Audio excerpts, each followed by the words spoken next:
Hey, brother, we're on day 26 as we hold fast, not only in our spiritual lives, but in our personal lives, and ultimately even in our political lives. And we're going to turn a little bit more toward the political and how we walk in this culture.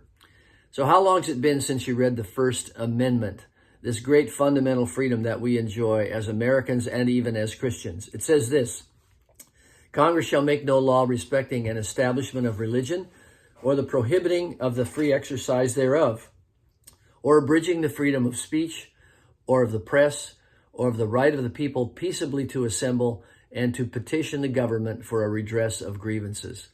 We stand under that great shelter of that freedom, and we always have as a believing church. So the question is America a Christian nation? And it brings a pretty unsatisfying answer, because the answer is both yes and no. The founding fathers were very religious, but not necessarily Bible-believing Christians, because the Constitution brings together two philosophical mortal enemies. One is a biblical Christian worldview, and the other is the Enlightenment, which is basically godless and humanistic. But they came together on some common ideas. You might call it common sense, and it comes together in the Constitution.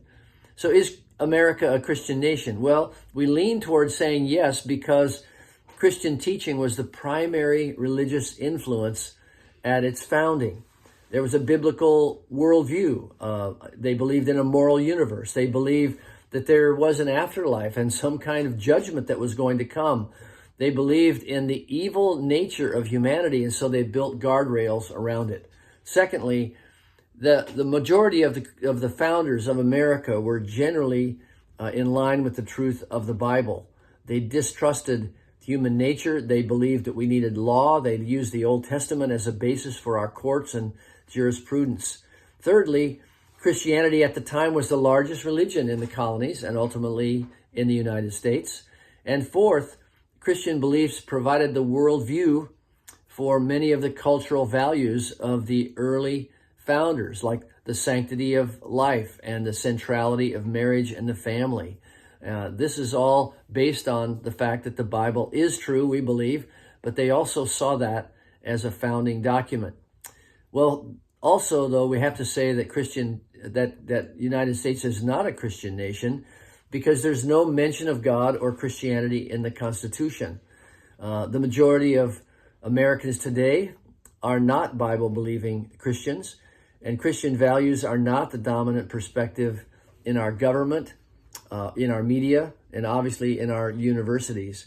And the U.S. government does not promote Christianity as a national religion, and we're not required to profess Christianity to fully participate in the nation.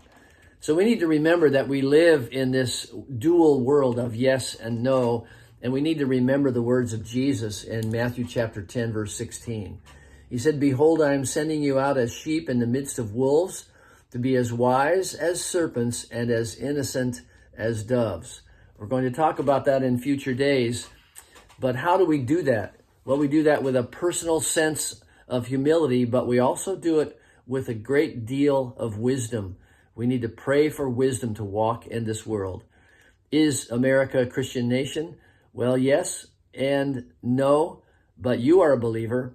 I admonish you today to walk as you were taught, to walk according to what God gives you today. God bless you.